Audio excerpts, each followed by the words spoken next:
Hello again. So it's 9:55.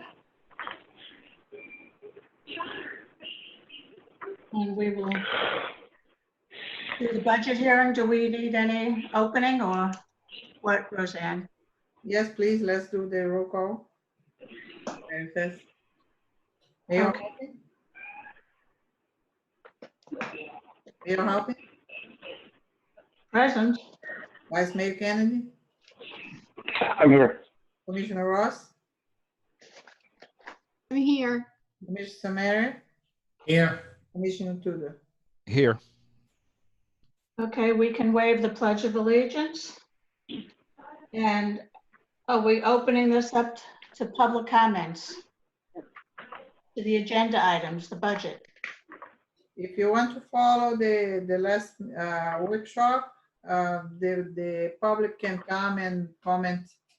All right, we were gonna do each section. Let me see, is there anybody that wants to talk on public comments, or should we? I see Bob's iPad. Mr. Anderson? Who? Bob Anderson? Yes, I'm here. And one of the things I've noticed was the budget for the generator at the city hall. What I would like to hear, how was that number arrived at? It looks like a good number, but it may still be a little too low. Who was that on? Commissioner Anderson, you have an echo coming out of yours. I'm sorry. How about now? Better. A little bit better. Oh, okay. I would like to hear on the number that you have for the generator for the village hall. How did you arrive at that particular number? I mean, we definitely need to have a generator at the village hall. And I was just curious on how did you come up with $60,000 for that number? And I'm not saying it's too high, it may be too low. But I'd like to hear the statistics that show that it is a good number. That's all I have to talk about. Thank you.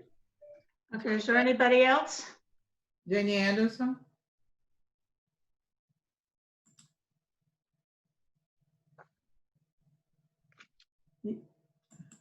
Okay, Janie is muted.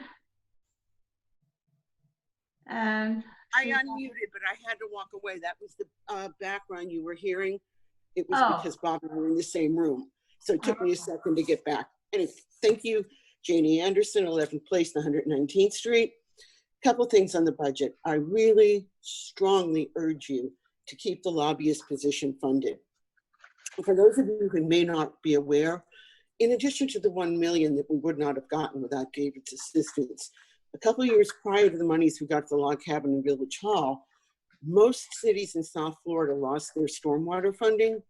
Thanks to David's efforts, we didn't lose ours, and that enabled a rather extensive drainage project to be done on 9th Court. And the only way these things happen is years of relationship building, years of David keeping our name in front of legislators and staff who likely couldn't find us on a map if you spotted them North Miami. And beyond securing funding, he's our advocate. He pushes back against legislation that's detrimental to smaller communities. And he helps us navigate the kind of issues that come out of Tallahassee. Honestly, when you don't unfund this position for what we've seen him do for us in all these years, it would be another truly penny-wise and pound foolish decision. And another small item, Halloween. The $2,000 that's allocated for it, that's really an insignificant amount. Leave it alone. When we can finally get to where we can gather again safely, this city's going to need a super big blowout, fun community day. And it's similar to what we did after Wilma hit in 2005, just before Halloween. We had to postpone it. Well, ask anybody who was here then about Halloween Wilma. It was one of our better events ever.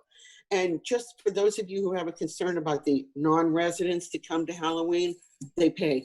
There is an entry fee for non-residents. Thanks. Chuck Ross? Hi, Chuck Ross, 11166 Griffin. Want to echo what Janie said as far as the lobbyist position. It sounded like you had consensus to maintain it, and I hope so. Further, I understand that he was influential in getting the FEMA to finally agree to reimburse us for the disallowed amounts, along with Senator Pizzo. So this is a person that's invaluable to the village, and he's been loyal to the village. And in fact, sometime in the past when we were down several $100,000 because of the real estate issue back in 08, 09, he lowered his fees and worked for basically hardly anything for a couple of years. Remember that, Janie? Yeah. So yeah, another, just so I'm clear, if we want to chime in on as we get to sections, we're going to be doing that tonight, because I wanted to say a few things about CITT. Okay, yeah, I think it's easier to do it by sections, so that. Right, so I mean, the public can chime in is what I'm asking. You can chime in. Thank you. I'm done now. Thank you. All right. Okay, Yeah, Mayor, I don't see anybody else. wants- okay, well, public comments is closed. Make a motion that it's closed. I make the motion, all in favor? Yeah, we don't need on that on the workshop. Okay, okay, Um, Actually, we can't make any motions or have any votes. It's a workshop. okay. Okay, Paul, are you gonna, Did Paul get back into the meeting? Paul just texted me a few minutes ago during public comment that he got bumped out and he's trying to get back in. Is he here? I don't see him trying to come back, but He's trying to get in. He just sent me another text. Yep, he's just still trying to get in. Zoom has done this lately. We are Kick waiting people off. for you. Paul, let us know when I you just get, told him, I don't know. Yeah, it has happened lately. Not. oh, excuse me.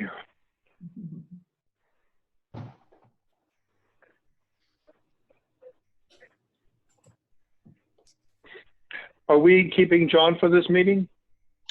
We don't need to. We're gonna cut him loose? I just, you know, to the extent that there were any questions when I guess we get to the legal budget, I know that there was instruction to Paul at the last meeting to take a look at the average of the last 3 years as potentially a plug-in number. So other than that, if I'm excused, I'll drop off. Just let me know. You're excused. Have a pleasant evening. What's the rest of it will do? All right. 10:03, hey. All All right, Have a John. good evening, everyone. Oh, by the way, before we end, I wanted to, and I forgot to say this when the item came up. My sincere gratitude to Commissioner Ross for her assistance on the solid waste RFP. It was my pleasure. Other than that, have a good evening, everyone. Oh, before you sign off, Hey, John, John. Yeah, yes. I don't know if yeah. you had a chance to look at the revised draft budget, but the legal counsel line has now been changed to 85,000. All right, then that's up to you all then. Yeah. I think that my personal belief is that the best way to look at future expenditures is to take a look at and average out past expenditures. Right. Well, that's what we asked Paul to do, and I guess that's another. We have Paul's not on. If for any reason anyone needs me, you just text me and I'll jump back on. Thank you. Thank you. Bye. Paul's here now. Yes, Oh, yes. I Paul? see him. Oh, there you are. Okay, Got kicked out for good behavior. well, you're back to bad behavior, so, okay. Uh, Oh, Proceed. I wanted to suggest a process, and if Paul agrees and the rest of the commission, because my experience in going through these is that the road fund and CITT, because they're at the back of the book, generally get put off to the very end. But this year we have some challenge in that if the CITT funds are frozen, we can't really use them. So we have to find how to pay for those expenses somewhere else. And because of the severe reduction of shared revenue from the state, the road fund, which is mostly funded by the gas tax, is severely been cut as well. And the way that it was budgeted now, we're going to be at a $66,000 deficit in the road fund that we're going to have to find room for in the general fund. So Paul, would it be appropriate to look at those two first and then move forward in the book? I can't disagree with that. I did have sort of a time-sensitive discussion on the road fund and the CITT particularly. Maybe we should take up those two first, the road, CITT and roads first. Okay, I don't have a problem. Does anybody else have a problem with that? Nope.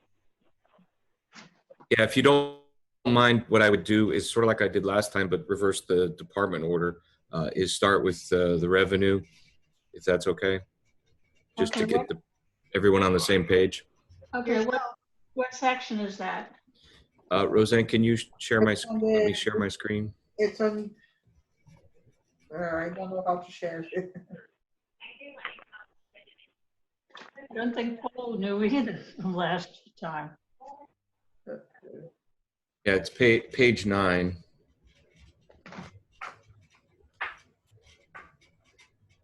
Is the total, but I like to talk big picture first on page 5 of the PDF. I'm sorry, last time you guys did from GMS and I was not prepared. I have to import for this computer. Give me 1 second, please. That would be, is that this, are we going to do section 12? The set funds? Yeah, I need to put my screen up. Okay. I think you make me a co-host.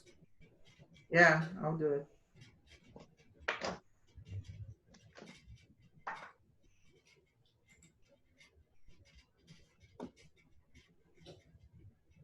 There you go. Great. Great, thank you.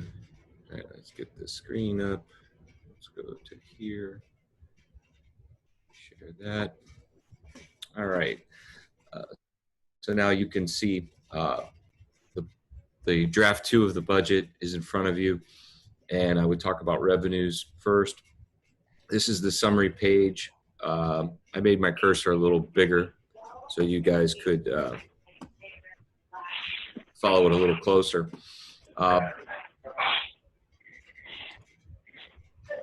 the beginning of the last budget hearing or workshop, excuse me, we discussed that the revenue was taking the non-ad valorem. I hear somebody's chat in the background. And it's a little hard. I'll mute them there. Whoever that was, sorry to do that, but I couldn't hear. As I mentioned up here in the upper right-hand corner, we have a 13% increase projected for 2021 from your non-ad valorem. We explained to you that that is really a 7%, a little over 6% increase from prior year, but we're taking the full value of the ad valorem and we're not reducing it to a 95%. So you have your highest level of revenue from ad valorem. That did not change, of course. Moving down, at the time of our last meeting, we were also notified by the state reports that revenue sharing is projected at a 50% reduction, as opposed to your draft 1 was a little over 20%, if I recall. And that right there is $170,000 hit to your budget. The other items stayed essentially the same. So the total revenue for the year or for this budget is $3.2 million, which has a increase of $78,210. And the reason I bring this up is last draft, that was $150,000. So in the little comparison sheet that I out for you guys, you'll see that starts off with a reduction of about $79,000. And the reason I'm doing that is so that historically, if we get attached to what happened in draft 1, we can track to draft 2. But really today, at this point, we really need to focus on what does draft 2 look like and what do you want draft 3 to look like. So I don't think we have to get too tied up in draft 1 because of that comparison. Hopefully everyone will follow what changed. And I just gave you a highlight of what changed in the revenue. Under the remaining of the departments, you can see at a glance, administration went up $200,000 above your budget, but it was about $90,000 in terms of draft 1 versus draft 2. Police is showing a similar $90,000 increase. That was it was an even budget in draft 1, so that's about right. The rest of them are essentially the same, with some sizable reduction in parks because of the capital program and the removal of an undisclosed or unidentified capital project. So all of that said, your excess revenue or excess expenses over revenue has a net cost of $250,000, $255,000. Your budget last time had about a $50,000 surplus. So this suggests about $300,000 difference between draft 1 and draft 2. 90,000 of that is a purchase of a capital project, which is this $90,000 here. And that will be explained when we get to the capital outlay budget. So that's the nomenclature, if you will, of draft 1, draft 2, and what is before you today. So if I move down to go to CITT, which was requested, that is its own fund. It's based on somewhere in the range because of the audit issue, I'll say $800,000. You have a fund that has a balance of about $800,000. From that, each year you budget, and it's been done different many years, but this year, and the way I recommend it, is you budget that fiscal year's expenses and you draw out of that fund the revenue for that year. So let's move down to CITT, and I'm going to move quick on the thing, make you dizzy, to the bottom. And that should get us pretty close. There's special fund, that's the road fund, and we'll. Section 12. Yeah. And I come to page 182. So this fund I put together for the first time. This was not updated in draft 1 because of a number of reasons.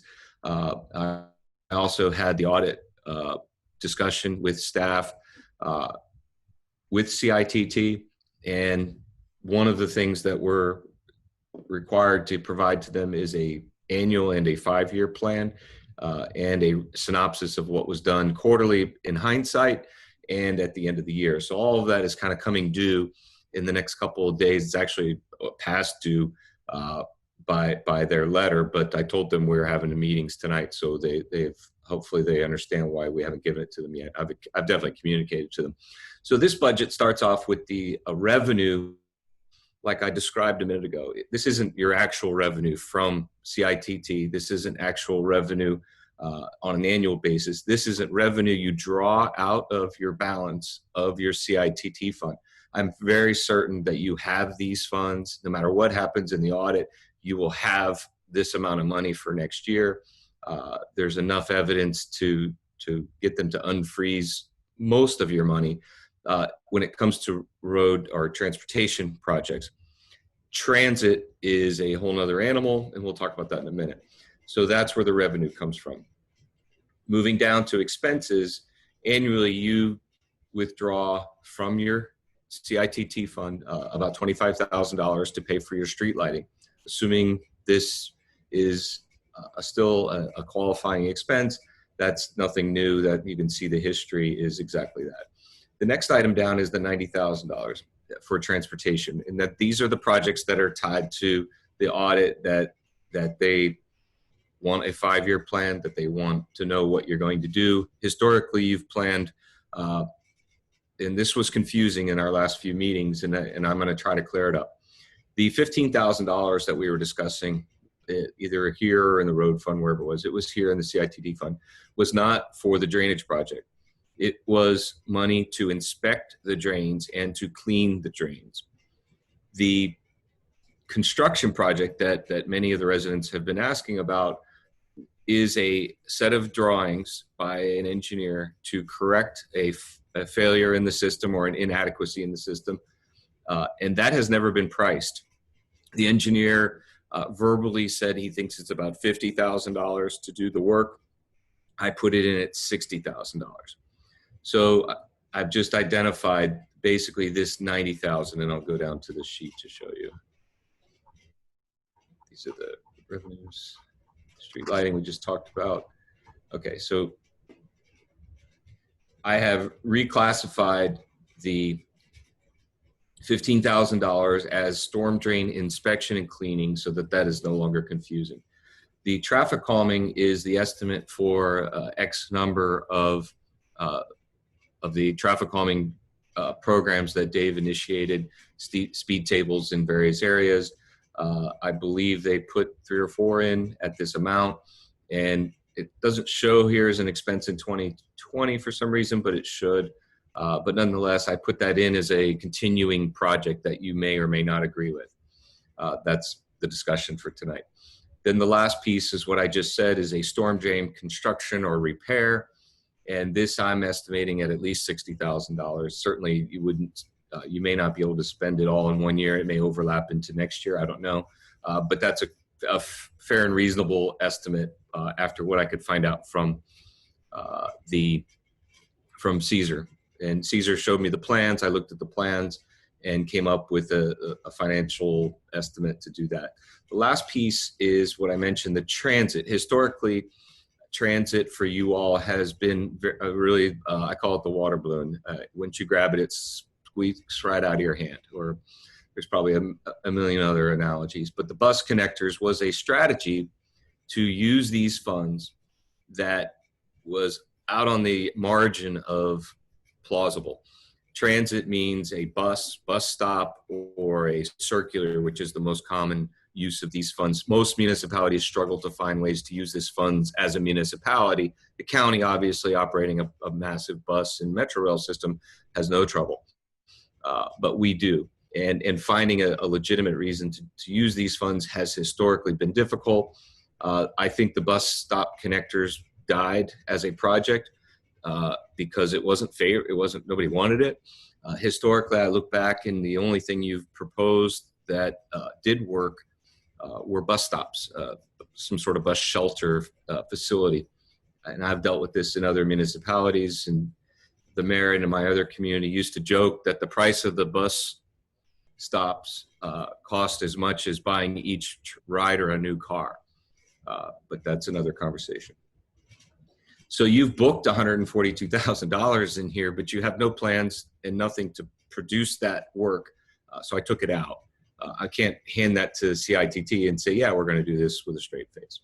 So all that said, my proposal to CITT for year 1 of a 5-year plan looks like this.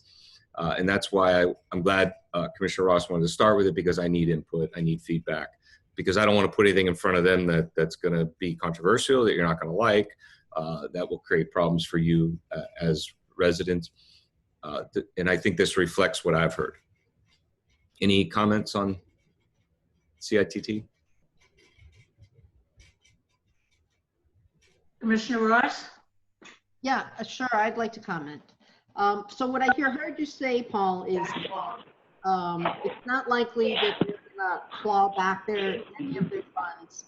Eventually, after we've proven some of the things that they've been looking for, they will unfreeze the funds. Yeah, I believe that, and with the exception of transit, my comments about transit are maybe they're not strong enough. You don't have I've not heard, and I don't know of a reason or a way to spend the transit, which means are you going to start a bus transit program or a trolley or a freebie?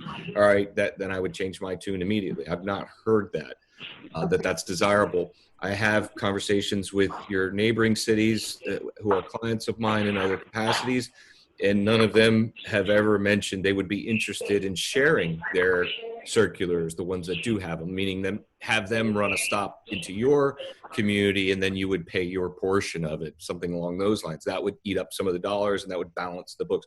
None of them have said that's a doable option. So let me share with the rest of the commission some of the history behind that. Please. When we first started getting CITT dollars back in 2007 or so, the manager at the time, in order for us to be able to access the rest of the funds and with which the transportation funds with which we did some drainage projects, proposed that we do a circulator that extended.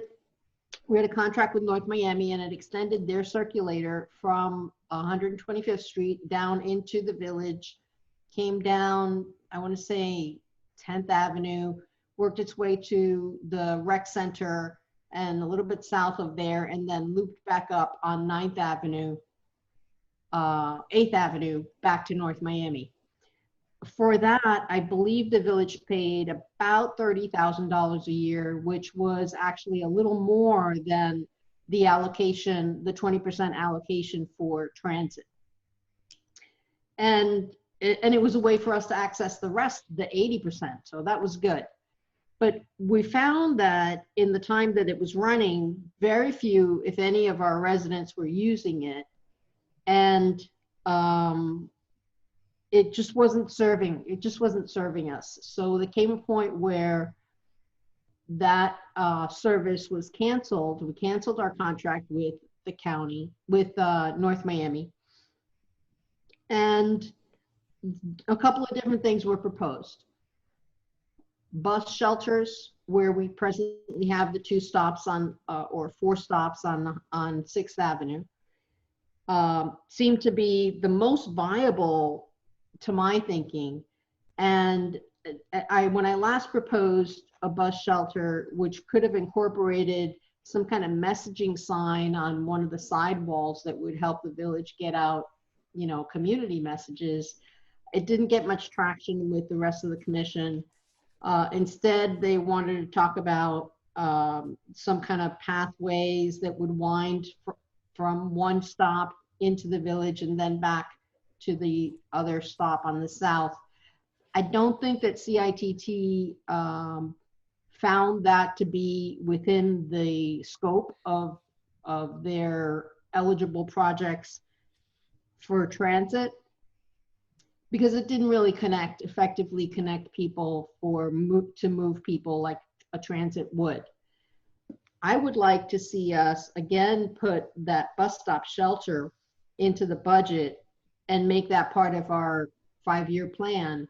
And maybe it could be, phased in, depending on the economics of it, whether all 4 are installed or, we do 2 and 2. I don't know. I really don't have any idea what they cost, but I'm guessing somewhere between $40,000 or $50,000.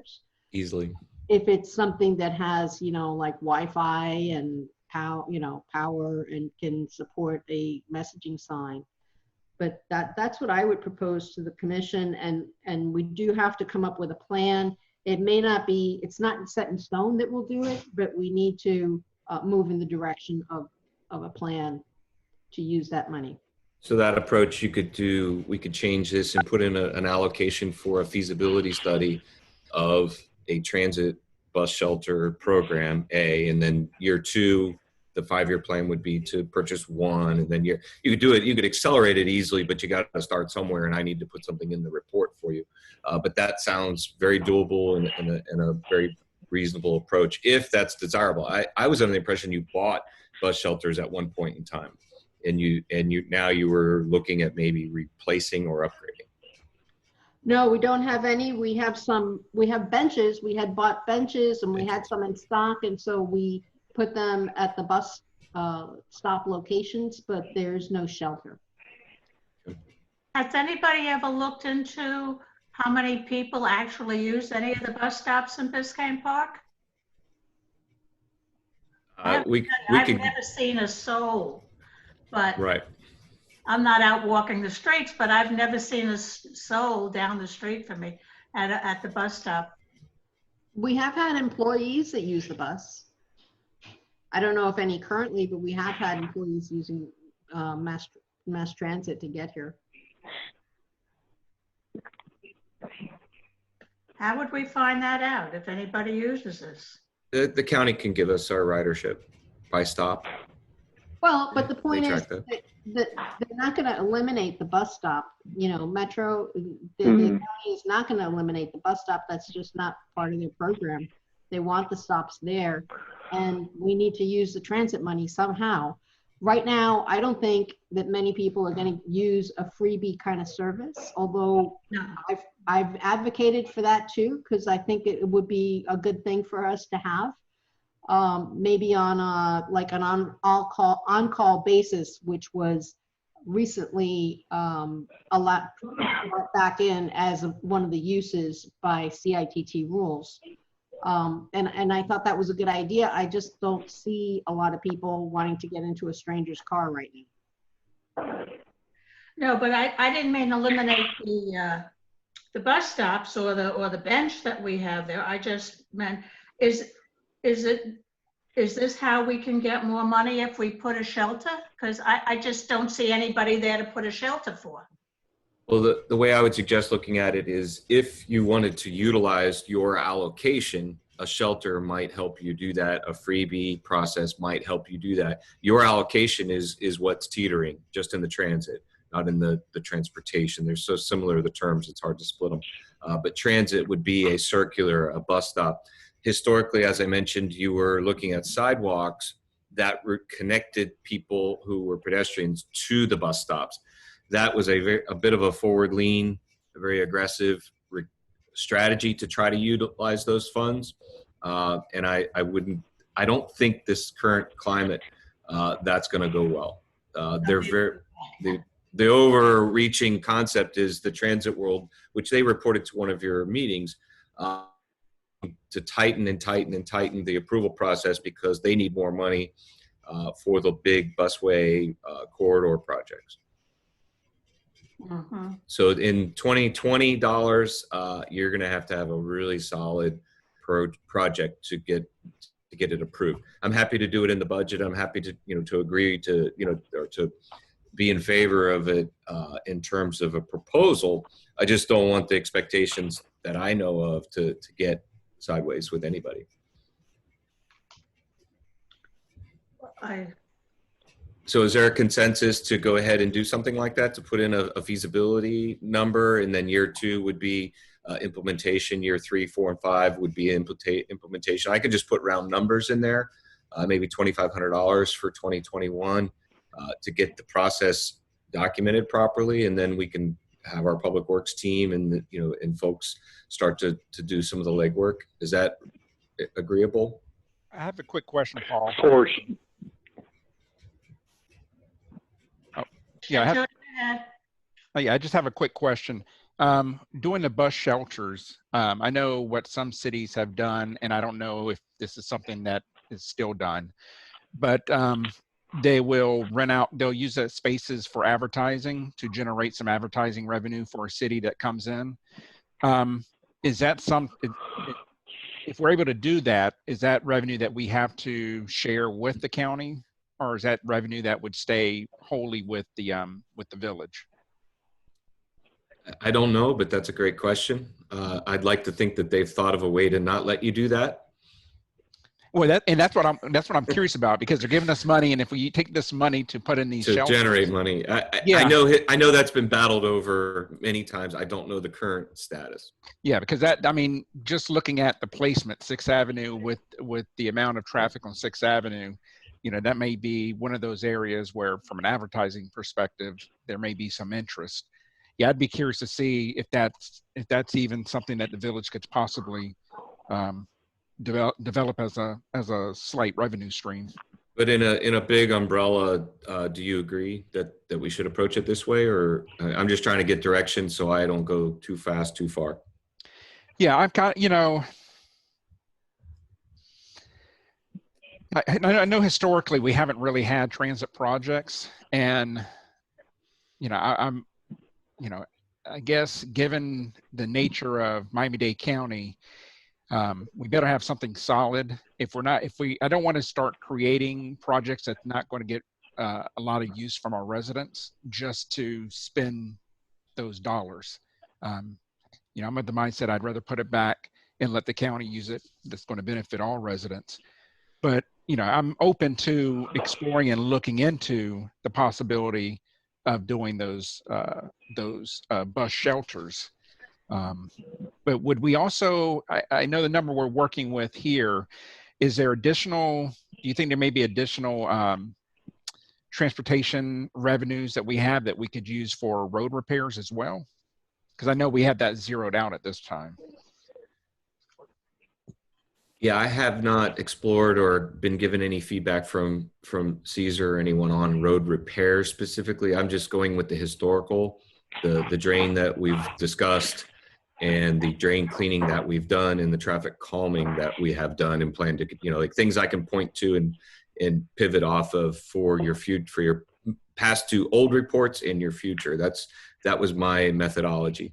Yeah, because I know the road repairs, there was a time where we were kind of holding back a little bit on that, hoping to get some monies from the state and then we could use that as matching. But I know there's definitely quite a few areas here in the park that probably need some significant road repair. So, that I would like to see, if possible, some monies, allocated towards that this year as well. I don't know if Caesar can chime in. Caesar, do you have a sense of any projects that have been basically priced out or roughly estimated, that like what the commissioner was just talking about? Do you have any off the top of your head? Off an estimate, no, I don't, but I do note that there is a set of plans just like the ones that I sent you for the drainage. Okay. Rosanna and I were able to find a set of plans for one street that was for resurfacing, not a full repair, but just a milling and resurfacing. Okay, that's not a bad example of what the commissioner might be mentioning, and so that would be something we could probably get a rough price on to put into here and put in. You think is it a 10,000, 20,000, 1,000? I mean, order of magnitude. It's probably like a 20 to 50,000 because it's a small street. It's not one of the long streets. It's on 120. It's on 11th Ave between 121st and 119th Street. So it's a short alleyway. Okay. And I'm sorry, how much was that street, Caesar? What are you thinking that figure was? It's about, I say 50. I could be off, but I'm right now I'm saying 50,000. Wow. That's an alley. That's an unused alley in the village. Yeah. Correct, but it's one of the one of the worst. It's one of the worst streets. Yeah, exactly. I know. It slows traffic. I consider that to be a traffic calming device in itself over there. Yeah, it is. It is. Nobody uses it. It really is. We have a couple of spots like that. Consider that to be just a. Okay. If Will's done, Will, are you done? Yeah, I'm done. Go ahead. Jenny, may I ask a couple of questions? I just have a few quick things here. Go ahead. So, Paul, when you say, you feel good that they're going to unfreeze the funds, just to be clear, I think I know the answer to this, but there's no retroactive unfreezing back to when they froze it, when they make that determination, correct? Sure there is. The freezing is a timeout. Yeah, you get your allocation based on a formula. We do. They'll go back and refund all of that money. Yeah, you'll get your allocation if you accomplish the audit corrections. Now, the other side of the equation is on transit, they're going to take some back. I'm pretty sure of it. It's going to be impossible to show them that in the last 5 years you've spent X number of dollars and blah blah blah. So the transit, the 20% portion, that's going to be a give back without a doubt. Okay, so the revenue that you're showing, does that take into account the retroactive refund? It's irrelevant, frankly. The amount of money you have in the fund is sufficient to fund this regardless of what happens. It's a question of what they'll do year 2, 3, 4, and 5, and those projections would be based on the ability to do something. If you you have accomplished something. So the road transportation funds, you did do some drain work, you did do a traffic calming. So they can't say you're not doing anything. So that box is checked. But those funds are held because of the shoddy paperwork of the past. So we've got a pretty good handle on the paperwork. That one, I believe, will go through. Transit, we can't prove anything. Understood. Okay. So, but within, if we're talking about, you know, moving money up into major road repairs, we're only talking $90,000 total in the transportation project section, correct? Yes. Just $90,000. So, and the incoming manager can move money freely within that category, correct? You can change your 5-year plan at any time. Okay. Okay. And then are there any, for transit, I'm not as schooled on this as I should be. Are there any other out of the box uses for that money? Like, I don't know, ways to get people to and from the rec center. Are there any other suggestions here other than the bus shelters, which I don't have a problem with at all? I'm just wondering if there's something we're missing out on here that would benefit the village in terms of bringing the community into the center somehow. I don't have Can any it have anything to do with sidewalks around the rec center? Can it be used for that in any way? Not, you know. Go ahead, Commissioner Ross. I see your. Oh, I won't interrupt. It must connect to the county's transit to the buses. Okay. That's, Yeah, I mean, it has to connect to the bus. one day when they have the trains running here on the railway right by your house, Mac, maybe we can, you know, get something in place to send people to those stations, but it has to connect to mass transit. No. It has to connect to mass transit.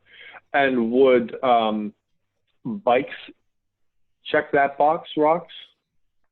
You mean like the Citibank bikes or the Lime bikes or whatever they're called? Like if you put them over there by the bus shelters to get people, when they got off the bus, they would have a way to get wherever they were going? I don't know. That might be something. Most of those are cost I'm just neutral thinking because people, the contractor supplies them. Yeah. I thought you were going towards bike lanes. No, I'm just thinking people arriving at bus stops and getting, I know one person who uses the bus, and I'm not certain she would hop on a bike and go somewhere where she was going, but I'm just thinking out loud here. Right. So my last question in this category is, if we don't spend it, if we don't have a use and we're kind of like jumping through hoops here trying to figure out a way to spend money, and we don't have a way for something that we really need, what happens? The money just disappears and goes back to the county, like Will said. Correct. Okay. Well, say that's not the end of the world to me either. If we're really just stretching to try to figure out a way to spend it, if it doesn't really improve anything, but I'm okay with the bus shelter feasibility study. Make that a 5-year plan. I'm good with that. Yep. I'm not crazy about advertising all over the side of them. Just gonna go there. I just think it's not in keeping with our brand, at least this brand of ours that I have up inside my head. I don't need an Apple ad on the side of the bus stop. Ooh, we have an Apple employee in the village. Sorry, Raphael, if you're listening ever. Didn't mean to just pick the company at random. Started with an A. Exactly. Madam Mayor? Okay. It says road repairs, we adopted in this budget 260,000, but we're projecting none for 2021. I'm confused by that. Yeah, so the historical budget line item was basically matching for a major road program where the state was going to allocate the other half. And with the lobbyist effort was tied to that. And historically, I was amazed how far that got, made it all the way to the line item veto of the governor. That was the strategy historically. So today, 2020, looking at 2021, I don't know that that's what the world's asking for. I like the idea of what maybe Caesar's, top 10 worst roads. We put one in this year, one in next year, and just clip off $50,000, $60,000 a year of road repairs, keep the drain, the vision I have to satisfy the CITT and to get you some benefit from these funds is to just start doing some infrastructure repair and replacement that meets and qualifies. The major do it all at once, I think is the way to describe, maybe not all, but close to it. $500,000 is a lot of road work. Yeah, see, to me, on this part, the most important thing is the road repairs. I definitely want to see that, and the storm drain. Yeah. And that's, to me, is the most important thing that we So- need to do. So my message to you is sort of admit who and where we are today, and have a vision of hitting something really useful year 2, year 3, year 4, and really get yourself charted that way. Right now, you have identified A, B, and C: the storm drain, the traffic calming, and the recent road repair. You know that you have those plans. Those are practical and realistic. Year 2, year 3, those bigger projects, that priority should be brought to you through your public works staff and analyzed and built into this 5-year plan. I don't have that. You don't have that. So I can't sit before you and produce a plan or a budget that reflects that. I don't recommend that. I think that's bad. Okay. I'd like to make another suggestion. And if we can reach consensus with the feasibility study on the bus shelter, that would be great. Just to respond to some of the comments that were made. I'm not too crazy about advertising, commercial advertising either. If Apple were to contribute some Wi-Fi feature to the shelter, we can give them a little tiny Apple emblem in a corner or something like that. But as far as messaging, I would rather use a side panel to put up village messages, something modern, cool that we could, and it's right on 6th Avenue. People go up and down there, and it's more accessible. And can I say one word of caution on the advertising? Is Apple would be one of the better opportunities to advertise. They're not always something you want. Mm-hmm. Yeah, right. And then, once you open it up, I guess we could still select who and refuse people. I don't know, but I'd be cautious about it. It's slippery. Yep. Yeah. To transportation, and I'm glad that we have the one repair in here for the plans that we already have, but we know that there are at least 2 other areas that had serious flooding issues over days, maybe even over weeks. In the Northeast 121st area, 120th, 121st, and also down at the south end by the railroad tracks. So I'd like to set aside or earmark some money for a study on how to repair those areas, and just have it sitting there for when the manager comes in, he'll have a pocket to start to explore that repair. I wonder if we could set aside another 60,000, say, not meaning that that's what it's going to cost. We don't know what it'll cost, but it'll give him some capacity to start working on a solution.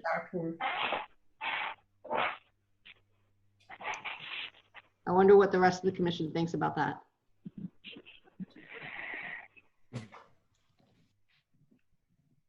Well, within the constraints of the amount of money, am I unmuted?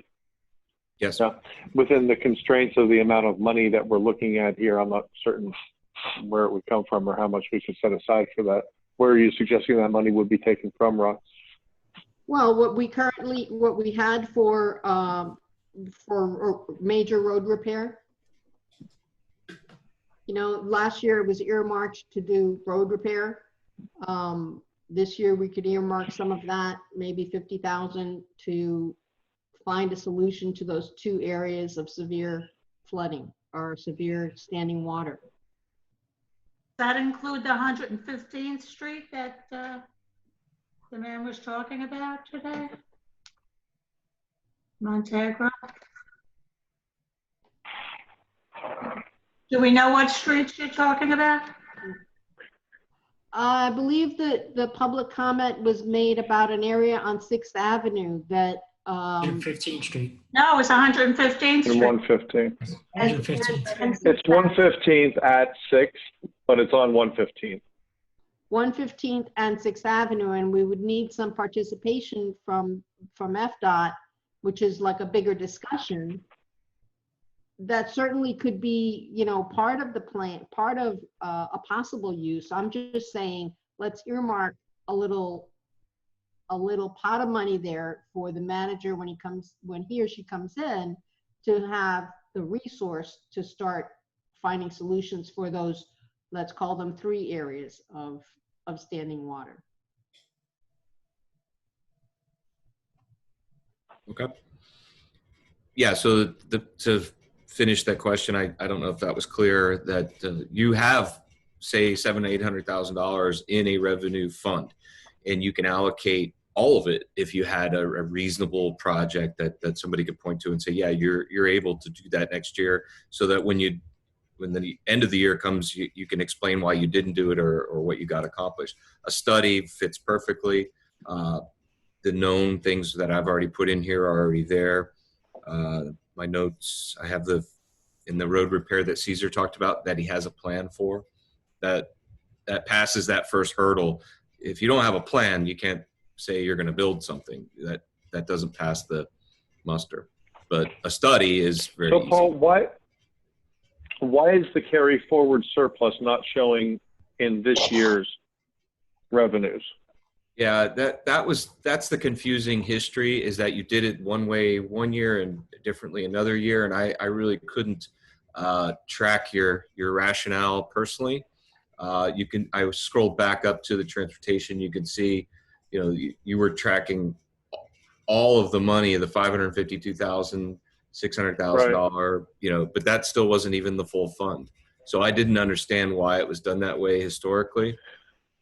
So what I'm recommending is that you do an annual project budget, and then underneath this you have your 5-year with the total fund balance. That's the way I would show it. How much is in the fund right now? What's the total fund? Yeah. Yeah, I don't have it in front of me. I'd have to dig it up, and But I've got too many screens open. I'll mess up.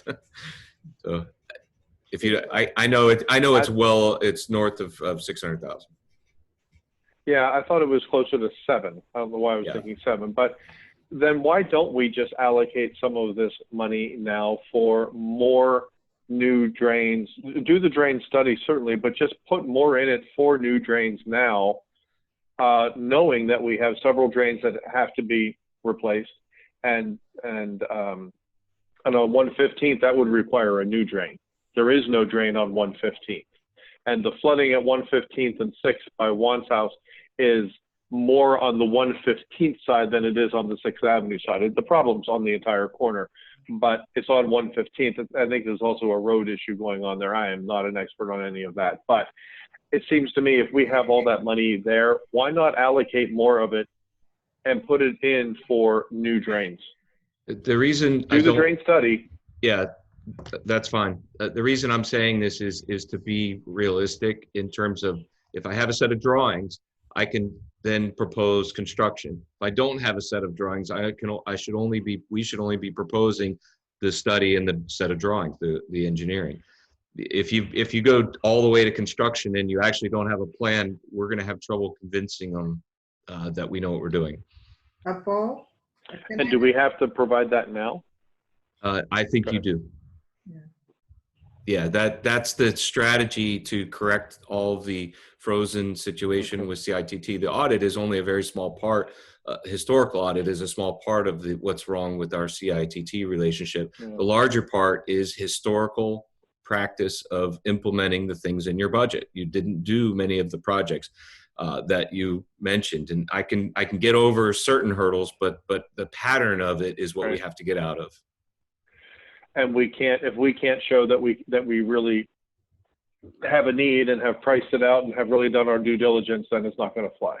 It's just a very frustrating thing for residents. Yeah. But it's a very frustrating thing for residents to hear that the best we can do this year is get a study. No, you know? I mean, I'm showing the road repair, the drain repair. Those are real projects that were misidentified in conversations. They kept saying, I kept hearing the $15,000 was the drain repair. It was not the drain repair. It was the drain inspection. You know, so that clarification, that $60,000 project right now, that's, you know, that's not small. And It's not 250. Paul, can I ask you something? On those major road repair, are they included on that master plan?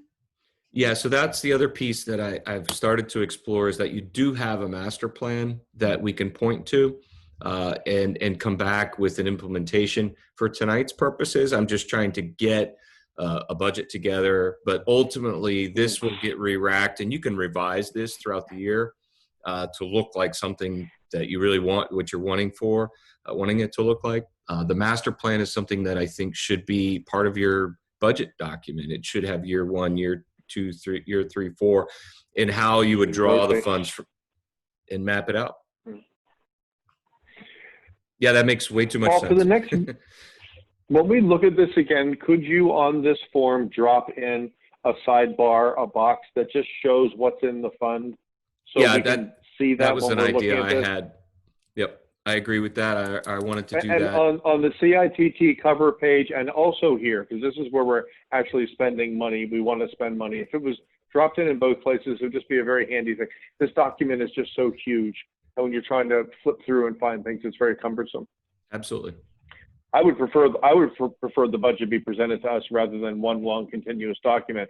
If each department was its own separate PDF, it would be a much easier thing to deal with. Well, I hope the other 4 of you agree with that, because that's actually what it looks like, and we piece it together. So I saw 2 or 3 I would prefer nods. it like that. Anyone else have an opinion on that? Because it's a very cumbersome thing to deal with. And then that substantive information is missing, like the CITT fund. I agree with that. One question I have for you, Paul, I know it's probably not gonna, you would have done if it was done. This page right here is so small and hard to see. Any way to turn it on its side? Yeah, we can landscape it. On your own paper, Commissioner Samari. Okay, much better. Yeah, Sorry. can it be done? No, even when you print it out on my printed, it's very small.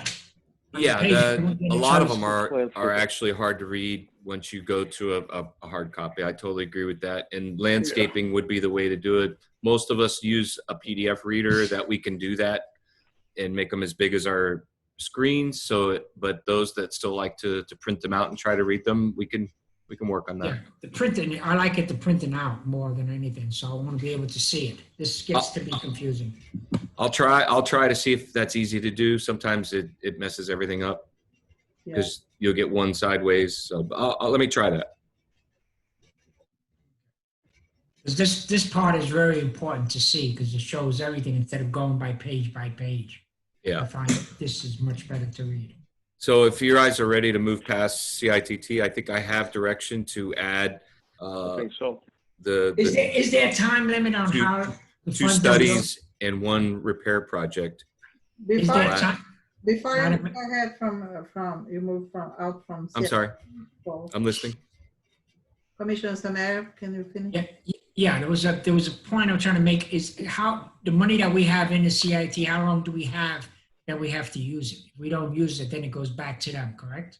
The standard they use is a 5-year rolling project perspective. So if you have a 5-year window and you don't do any of the things in any 5 years that's on that window, then you failed to accomplish what you've told them you were going to do. That's in essence how they were looking at it. Now they're looking at it even tighter. So I would say that if you have something on here that you don't get to within 3 years, you're gonna be in battle. And we can move the money around as long as it stays within that area. Yeah, we just have to keep the paperwork up to match it. That's what hasn't happened. Okay, good, thank you. Okay, is everybody finished with the SIP funds? So regardless to CITT, going back a little bit on the audit, you foresee that you'll not be able to finish by tomorrow, the deadline? I'm sorry, what? The CITT Finish? audit? Okay, so there's a few things. There's several moving parts to the audit to answer that. The actual financial audit part that we've undertaken is in draft form completed. We did it basically over last week. We started, and it was circulated today to Chuck to actually see if he recognized some of the missing documents that we believe are necessary.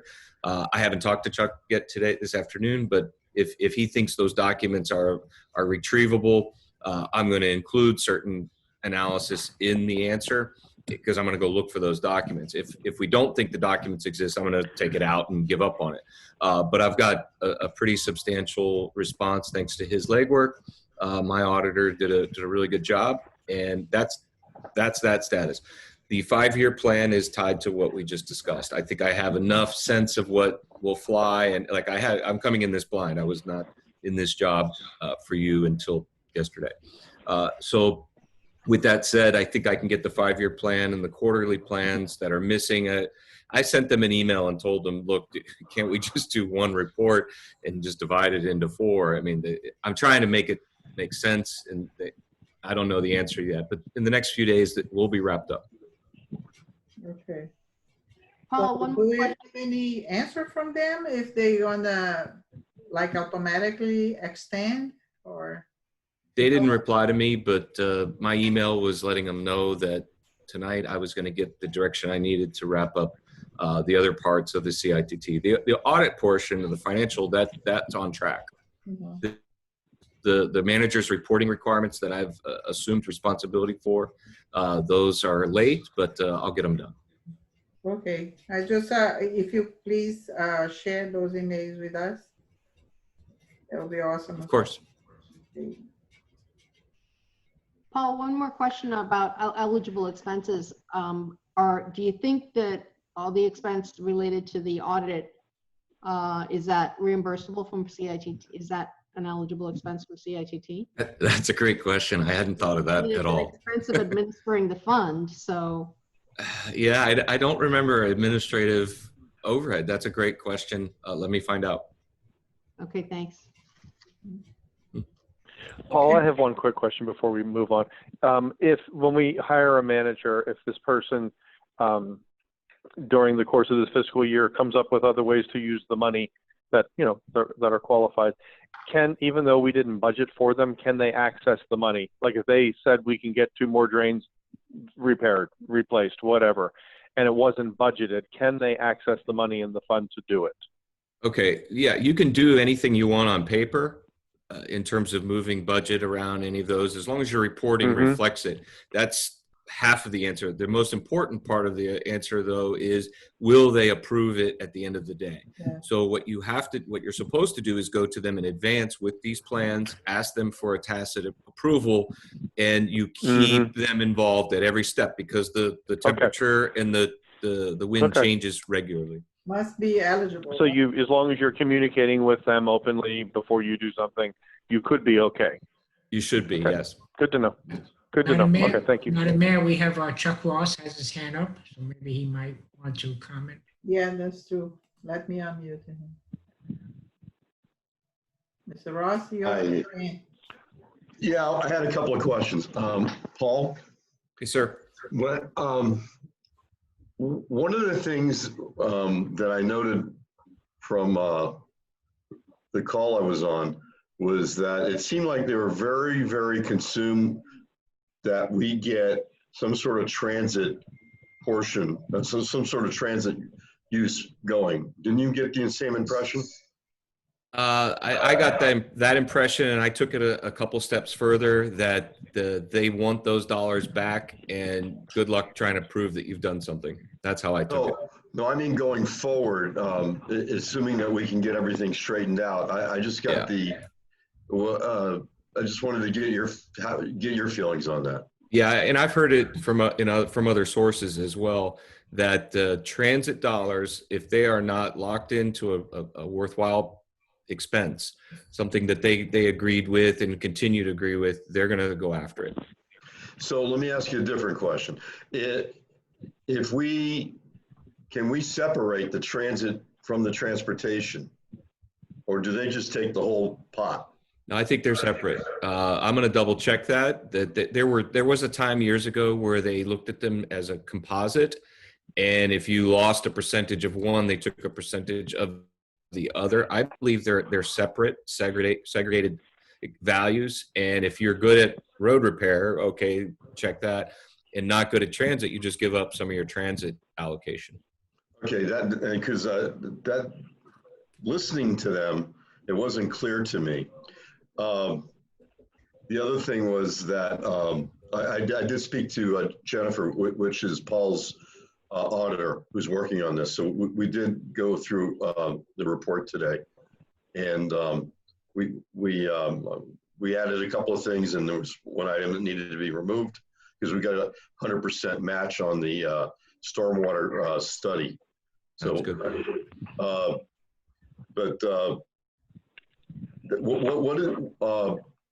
What kind of time frame do we need to get back to them on the 5-year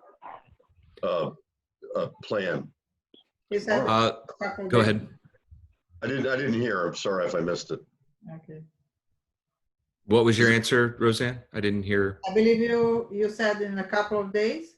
Yeah, we should be able to wrap it up. Yeah, after this meeting. Well, they didn't give you a specific deadline. They just let you have get back to them. Okay. Yeah. And I have another question, Paul, regarding the financials, the payment. Thank you, Roseanne. I was done. Thank you. And maybe you can also say, wasn't the numbers, the expenses already identified, Mr. Ross? What's that? What's the number? I don't know. We have about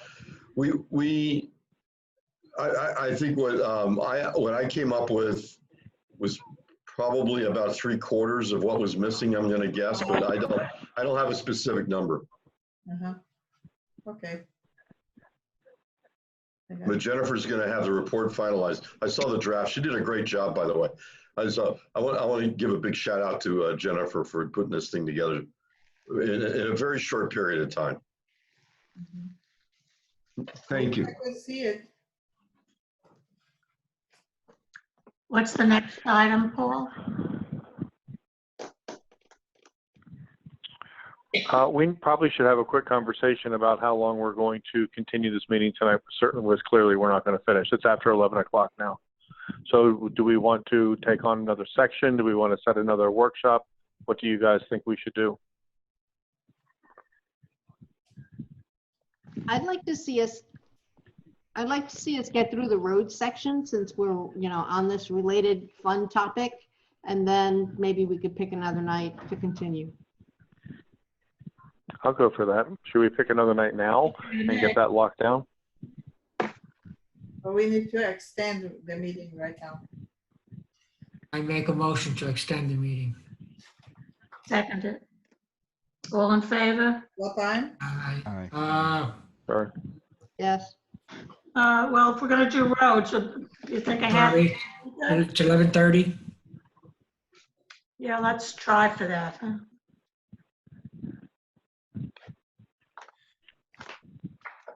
All in favor? Yes. Aye. Everybody says, aye. It's so sad. Yes, I'm good. Okay, Commissioner Duda, did you say okay? Yes, I did. Okay. Did we lose Paul? Yeah, he's coming back. Oh, okay. There he is. Was that Zoom that kicked you out, Paul? Or it was on, you're muted. Hold on. Paul? My meter runs out right at the hour, apparently. Okay. So I think I'm pretty comfortable with the CITT for another draft. Right, we're gonna go to roads? Yeah.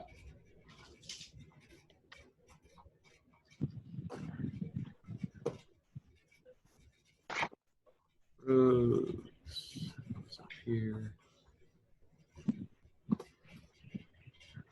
Okay, so the road fund, you heard this one has the revenue in it because of the way the account is derived. And we're showing the 50% loss of savings, or excuse me, revenue, I misspoke. I don't see the screen. Am I shared anymore, or did it block? No, it's Okay, I'm sorry. You're not shared, no. I gotta get re-enabled. You need to make me a co-host again. Yeah, because you left. When it kicked me out, it took away my privileges. I know. Sorry about that. There you go.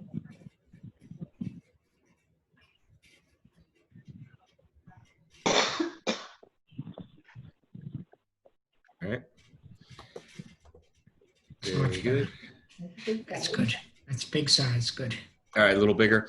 Okay, Yes. so as I was saying, your 2020 adopted budget had $80,000 roughly in revenue. We're showing a 50% shortage, and that would affect you, obviously. The salaries that are assigned there and the expenses that are assigned there, it's basically a shared fund. Went up 11,000, which shows the staffing, the personnel adjustments. So it'll have a $66,000 shortfall. That appropriation would come from your general fund. So you would it's basically a $10,000 wash if you're looking at it that way. So you're $50,000 off, 60,000. The reality of this is we don't know the projections for sure. They're estimated. My recommendation for all of the village is to freeze any major personnel or capital expenditures till February. There's a couple things that does for you. One is obviously you're not spending more than you have. That's a good thing. And two, you'll start to see actuals for fiscal year 2021 through the January tax cycle. Your revenues don't come in until late December, early January. That will give you an indication of how many properties are paying late. That's an excellent indicator. And that's what I do with most of my clients is I recommend any discretionary pay raises, discretionary projects, you hold them until right around February, and then you green light them or you hold them later, and then you just do a month to month until you get a better snapshot. That protects you from overspending. And that allows you to see these revenues. Now, what we'll do is we'll watch, does this 40%, this $40,000 shortage track? If it tracks worse or better, then you can start adjusting what it's going to do to the rest of your general fund. So that's the strategy with your budget, is to watch a little bit. So I'll take any input on how you would adjust this. I don't think we're planning to change staffing or change the allocations to this fund. It's really a question of how much will it draw back from your general fund.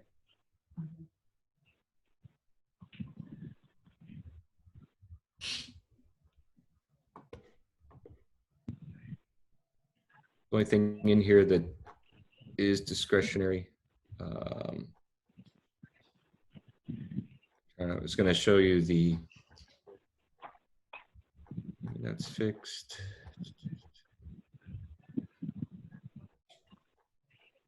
And the sanitation revenues, those are not likely to fluctuate. So most of these are pretty solid. It's just that gas tax. I was just going to go to see if we put in any detail. Sorry, if I go too fast, it loses the whole thing. I'm going down to fix that. No longer need that. I'm just going to say some minor repairs are in here. Operating supplies. I thought there was a capital project. Did I miss it? No, I don't think so. I don't think that. It's just routine maintenance. Yeah, this is all maintenance stuff. Yeah, so there's nothing specific in here that you would say don't do that or do that. These are really just annual burn items, things that you tend to burn up as repairs come about. So there's really nothing to point to. I'm open to feedback if somebody has a question. Any, The sidewalks are around the rec center only? They can be anywhere.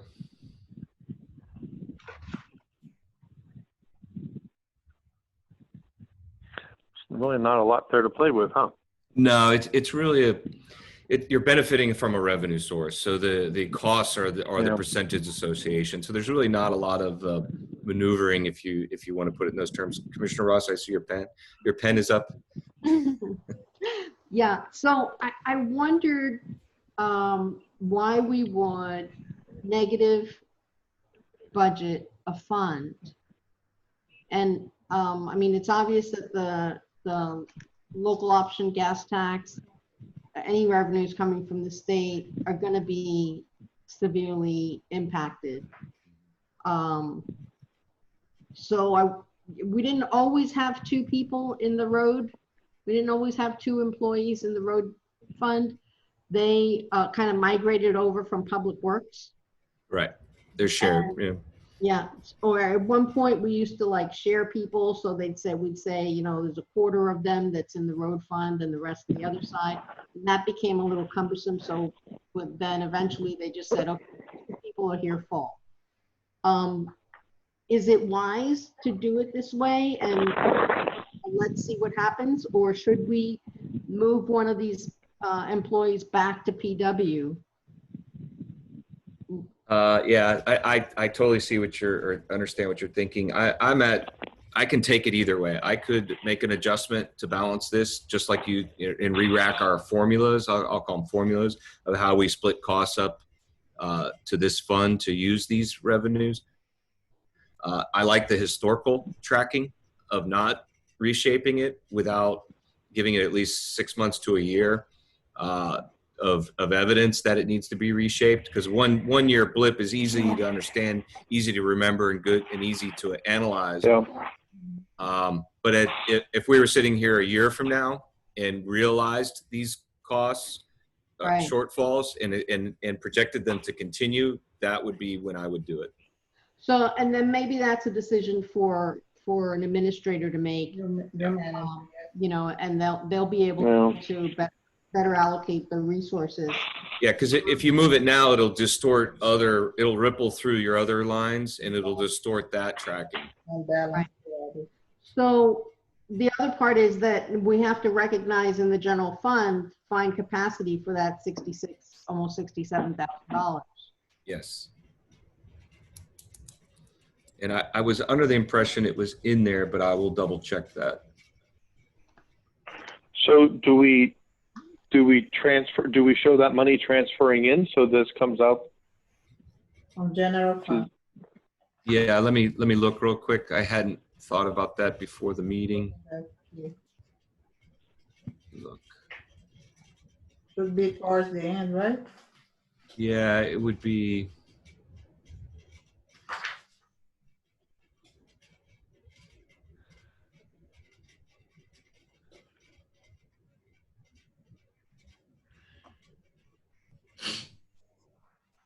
Yeah, it wouldn't show up in a budget. It would show up on a financial track of this. So I'd have to ask Sharon to show me what the effect would be on financials. Basically, it's happening behind the scenes on your total balance. So it would be pulling it from what your reserve calculation would be right now.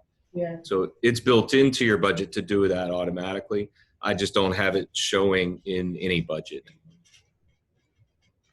Because this budget doesn't show a beginning balance. Yeah. If we don't show it in the budget, then we're actually in a deeper hole right now from our starting point for the second version than it would indicate if it's not in here somewhere. Right, exactly. Yeah, that's the problem with fund transfers. Yeah. So before we're going to set another meeting to finish this up, can we find that out, please, Paul? Because we're going to be looking here to figure out, you know, obviously, as it's set right now isn't going to work. We're going to have to make some changes. That's a significant change. Yeah, that's, $67,000 more, if that is the case. yeah, I can ask Sharon to add a balance sheet into this. This is it's what's missing in between. Paul? Yeah, I'm here. Capital Projects Fund, Interfund Transfer, Yeah, that's the generator and the generator, right? yeah. Yeah, so right in that area, but that isn't where you would put that Okay, because but what's missing, right, really in between your revenue page and your summary page would be a balance sheet. And the balance sheet would show every fund and which one was a donor versus a taker. And that would fix that. It would put it in front of you.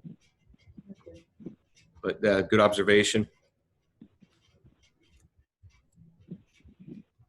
So I think the point is that there's nothing for us to do on the road fund, but other than to better incorporate it into the whole picture. Am I accurate? Yes. I believe so. All right. Yeah. Well, Yeah. at 11:15, what else would you like to talk about? Why don't we set the next meeting for when, the 18th? When are we having the candidates? Roseanne, that Well, was we said the candidates are, the 19th and the 21st, right? Yes, The attorneys, yes. So why don't we try for it's the, election day, if that matters, Ginny. The 18th is a primary election day, and I think Roseanne has a role in that. yes, I have to be there at least by the end. I would suggest that's why I was asking for the other week, but the commission thing is gonna be too long. 19, I believe everybody agreed. the 19th and the 21st? Well, that was, right. 19th and We 21st was for we the did not candidates. select, 21st is also a good Right. day. It's a Friday, it's the end Yeah. of qualification, but after 5 p.m., after 5:30 actually, when I send all the qualifications to the Yeah. election, then I'm So fine. we picked Okay. 2 days that well, everybody we, why don't we just, the day that the candidates don't use, we'll use the other day to continue the budget workshop as long as Paul's available. well, the other thing to keep in mind is we specifically did not select Thursday, the 20th, because John Herron was not available that night. So So why don't that night we were all available. Thursday, the 20th, we were all available, but John Herron was not.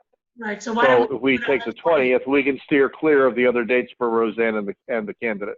Right. That'll be good. Paul, is okay for you? Yeah, that's fine. A couple things that I will do between now and then that we haven't already talked about is I believe there are a couple corrections in the police budget that the chief shared with me. Yeah. So I'll revise that one. And the admin, Roseanne, I don't think you've made any suggestions or changes from draft 1 to draft 2. What I'm saying is if staff or anybody sees anything glaring that we need to do differently, I can make those adjustments between now and then. There was one thing that was missed in admin. We agreed to add the North Miami Foundation back in for $2,500. Right. Yeah. Okay, got that? So it's gonna Okay, be so are we confirmed for Thursday, the 20th at 6:30? at 6:30. Is that good for everybody? Okay. Yeah. And then the 19th or the 21st for attorney The attorney interviews. interview. Right. Okay. Okay. And what time, that, we said that would start at 6:30 as well, Ginny? Actually, I don't think we set a time, but I have here, hold on. Yeah, I think we said 6:30. If we do it 6:30, that'd be better. Yes, 6:30. is that good for everybody? Yes. Yes. Yeah, and when do you think we might know that, Roseanne? Do you think you might get them lined up? Well, the sooner you can tell us, the better, so I can plan my week. Absolutely. Yeah. I'll start, Okay. Okay. contact them tomorrow. Can we have a motion to Okay. adjourn? Well, I have a quick question for Paul real quick. Sure. Go ahead, Just, Commissioner. just a general question about the budget. Paul, I know what gets a little bit confusing, I think, sometimes with trying to decide what we have to spend on certain items. It seems like we consolidate when we do our budget what I think should be in two separate buckets. One is the necessary expenses, the recurring day-to-day operational expenses, and then the other bucket should be those one-off expenses that we want to spend. Should we have those one-offs kind of pulled out so that we're looking at a budget of just covering the mandatory, the necessary expenditures, and then we can see what's left after that and find out how to allocate and what we need to try to find money for? Yeah, What's I would. your opinion? Yeah, I totally know what you're talking about. Frankly, your budget is so highly already committed, meaning it's either labor or and the maintenance burn items, I call them burn for burn rate, that you're going to burn through them one way or another, no matter what happens. There's a percentage of your maintenance lines, a very high percentage of that are really those numbers, and they fluctuate very slightly from year to year, where the manager might buy more of one thing one year and next, they don't fluctuate enough to qualify for what you just described. I've sort of moved you in that direction by pulling the capital outlays into that. And really what you do is you draw a line somewhere. The size of your budget determines the size of your non-recurring discretionary choices, we call them, below the line type decision making. You don't have a lot of them. So right now I would say at most I could probably pull out would be about another 30 to 50,000. So it's really not enough to reshape, like you're structured in a way where you can do that organically by just management doing it. Say no overtime, don't buy that car, those types of things. It's a pretty small list. So you're able to do it intuitively and organically. If you were 10 times his size, absolutely. That's how I would do it. Yep. You're close. There's a couple areas I'll look at it if I see any more in this next pass through, but the generator, the big projects, those definitely fit what you said. Yeah, and I'm just thinking like going forward, because trying to figure out how to make the process smoother, because every 2 years you have new commissioners coming on, and this is a whole new process for them. I'm just trying to figure out a way to kind of just make it a little bit easier and simpler, and make sure that when it comes to bigger projects, to know what we have available, excess revenue, and when we need to tap into reserves. Yeah, it sort of flows in and out with your process rather than more of a formal decision, right? Mm-hmm. I totally see that. I will thank you for bringing that up, Will, because I think that's really important. And I'm one of the people who's doing a budget process for the first time, so it's a lot to take in. Some other things that would help would be separating these in separate PDFs by department. That would be an awesome thing, Paul. And also, if on the far left of these spreadsheets that you drop in, we see what was adopted for the current year, what was, we got to see some actual numbers year to date. We see the previous year's number. If there was a predetermined average across a certain number of years for each item, that would be a really helpful thing as well. If it was a 3-year average for each item the whole way through, or a 5-year average, something that showed historically for that item what it looked like over time. And then also notes, because that's the other thing that's missing is, well, what happened there? Why didn't that happen? And we're counting on someone here in this group remembering. It's like, oh, that was the year that we did. If there were like notes throughout here too, that would be a very helpful thing. Yeah, totally. That would be a wonderful thing. Yes. Flying blind. Historically, I'll just quickly answer. I saw that the first time I saw your budget, that those were the components that it lacked. I looked, and those are off the shelf for services that you buy to get that kind of a budget capability, and the costs were prohibitive. Mm-hmm. They were excess of $70,000 step-in money. Okay. So I decided not to recommend anything other than living with what we do with the free software. Okay. So we can't even afford to be organized. Well, I'm working on it. If I come up with a slick solution for you, you'll be the first one who gets it. No. Hey, can we have a motion to adjourn? Motion to adjourn. I'll second. Thank you. We already did that. Okay. Good night, everybody. Good night. Thank you. Good night, applicants. Mhm.